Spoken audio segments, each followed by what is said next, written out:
Are you a Teachers Pay Teachers seller, or you want to be, but you are a little confused about clip art and fonts and pictures and what you can use and what you can't use and where the heck do you find all of these things?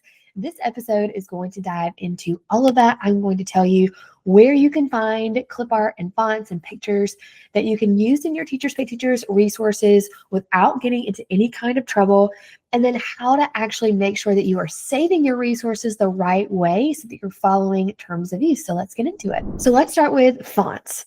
Where do you find fonts that you can use for commercial use, meaning you are using it for your business as a Teachers Pay Teachers seller?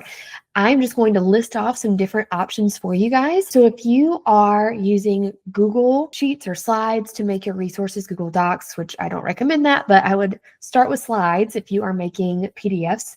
Then all Google fonts are free for commercial use. And you can actually download Google fonts and use them in other programs. So all Google fonts are free for commercial use. If you just Google fonts, you will find them. You can download them. It'll show you all the options. They are all free and you don't have to give any credit. If you are using Microsoft, which many of you probably are, because PowerPoint is kind of like the gold standard for creating resources, and you have a Microsoft Business subscription, Microsoft 365 Business, or maybe back in the day, you found a one-time Microsoft Business program. You can still find those sometimes. I randomly, people will ask me, hey, I found this Microsoft Business kind of one-time program purchase. If you have one of those two options, either you're paying for the monthly subscription, I recommend the one that is $8 a month. It's Microsoft 365 apps. Or if you have found a Microsoft Business one-time purchase, then all of the fonts inside of there, all the Microsoft fonts, like Times New Roman, are free for commercial use and you don't have to give any credit. Now, why do you have to have the business version? I know I'm going to get that question because that's what Microsoft's terms of use say. If you're going to use Microsoft platforms, so Microsoft PowerPoint, Excel, or Microsoft Word, it's hard for me to even think of that because I hate Word. PowerPoint is what most TPTers are using. Then they say you must use the business version if you're going to be creating things for commercial use.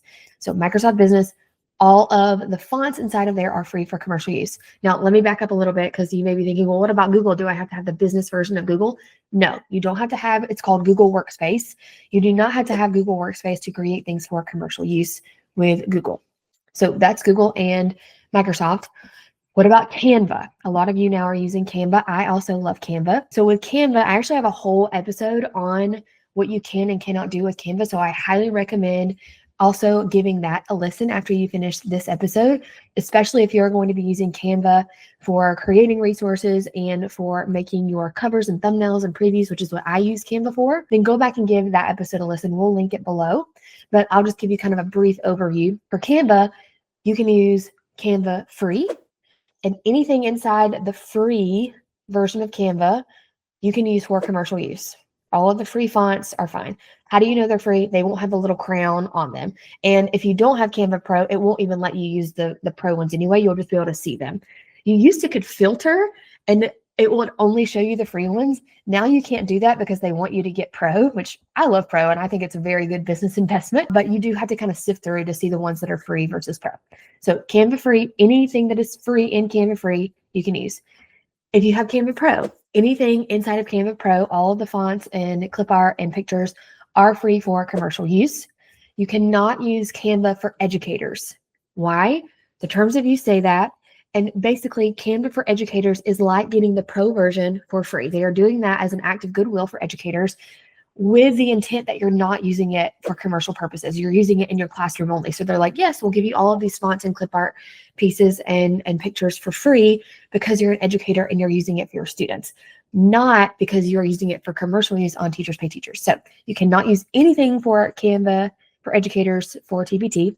You can use free or Pro. Again, go back and listen to the Canva episode. It tells you a lot more information. Some other places that you can find fonts. I actually love the fonts on Teachers Pay Teachers.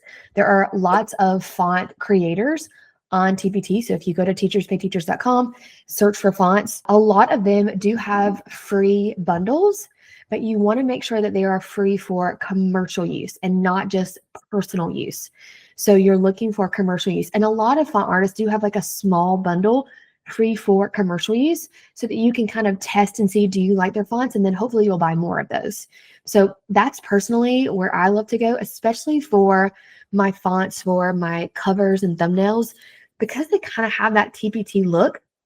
And I'm not saying that all of your covers and thumbnails should look like other TPTers. They shouldn't look exactly like that. But there is kind of a general look that buyers are used to seeing. And if yours looks just completely different and out of the blue, it may affect sales. It may not, but it could. So that's just something to consider. I will say that I kind of have like a different font set for my covers and previews and thumbnails that I use.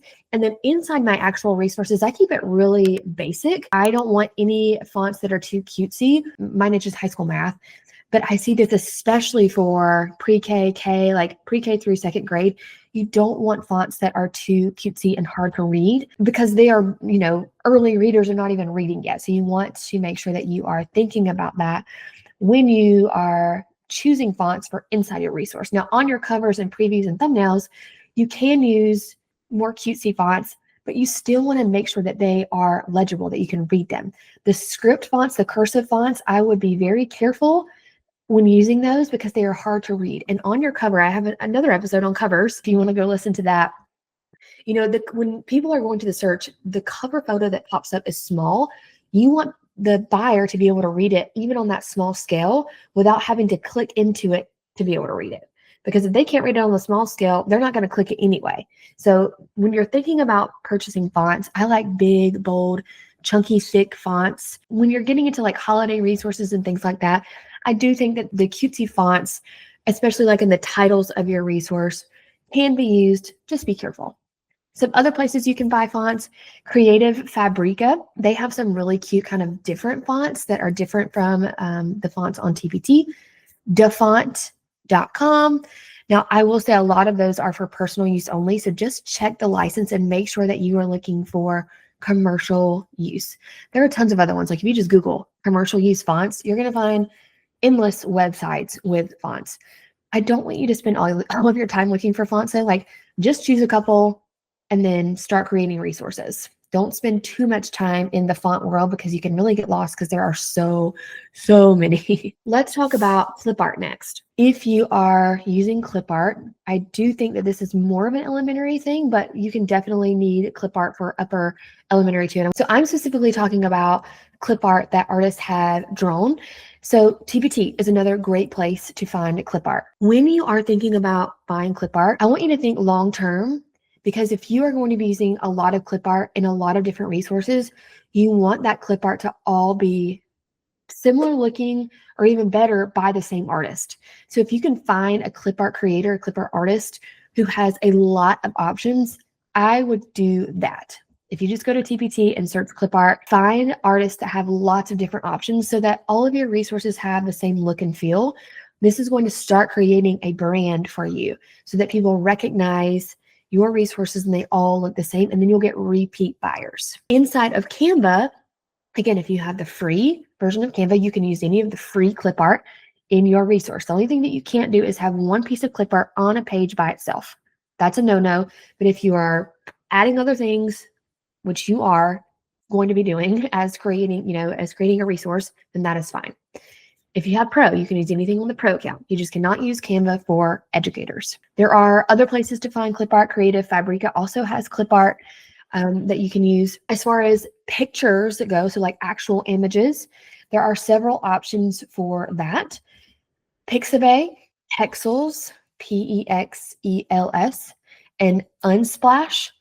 All three have a ton of images for commercial use. So these are not like drawn clip art pieces. These are actual images. You may want that for upper elementary or middle or high school type resources. If you are needing like historically accurate pictures, then you want to look for public domain. So if you are a history or social studies teacher and you need historically accurate photographs, Library of Congress is great.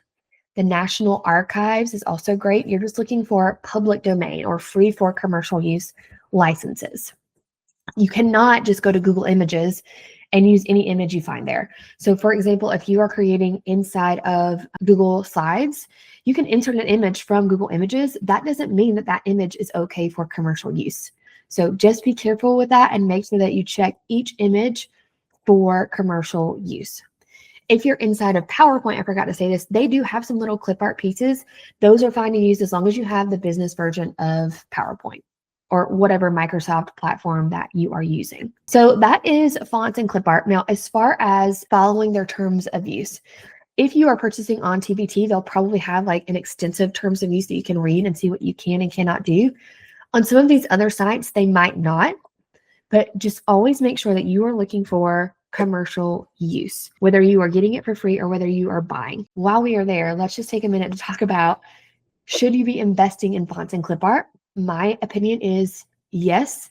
If you are always looking for free, then your resources may not have the quality that you want, and they may not be able to compete with people who are purchasing clip art when you are just trying to find free clip art, because you get what you pay for, right? I'm not saying that you can't find good clip art for free.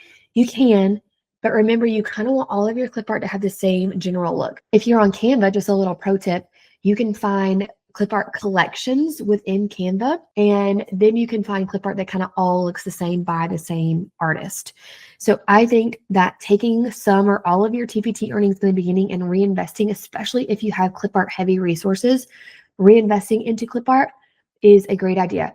If there's a site-wide sale coming up, then get all the clip art that you need for that year. That's what I would do. I don't use a ton of clip art, but if I am ever using clip art, I wait till a site-wide sale and I make sure I grab all the clip art I need, and then I'm done. As far as fonts, I just have like, well, okay. I'll be honest, I purchased a lot of fonts, but as far as what I actually use, probably like 4 fonts total. So you don't need to spend a ton of money on fonts. And if you have Canva Pro, there's tons of fonts in there. I don't think you need to purchase fonts. Even Canva Free has tons of really nice fonts. But for clip art, I do think that investing is a smart decision.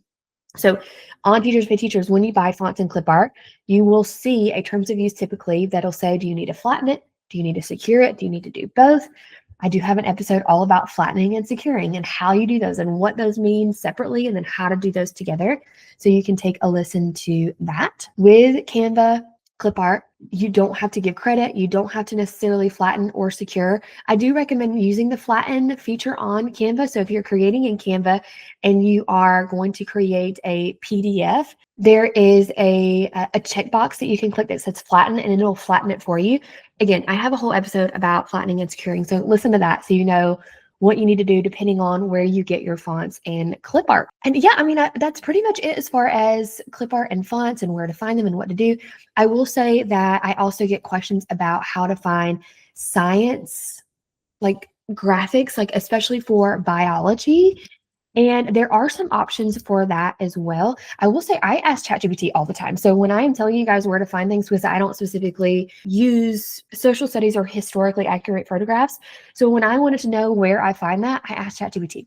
So ChatGPT is your best friend. But I did ask where to find like biology images or like body images. National Institute of Health Image Bank was something that came up. And then the CDC Public Health Image Library. Those were also in the public domain. Again, ask ChatGPT. It can help you find pretty much anything you want to find these days, which is really cool. Okay, one last pro tip before I leave you guys. If you're using Canva Pro, one thing you definitely want to do is create a brand kit. And that will allow you to have all of your brand colors, all of your brand fonts. You can even upload like brand images, like if you're using the same patterns or images over and over. You can have that in your brand kit. So anytime you create, you can have that brand kit open and select from your brand fonts and your brand colors. That has been a game changer for me when I'm making my covers and thumbnails and previews, just to have it all right there and ready to go. All right, so I hope you guys have a really good understanding of where to find really good fonts and clip art and how to make sure that you're using them appropriately. Go make your resources look incredible, and I'll see you guys next week. Bye-bye.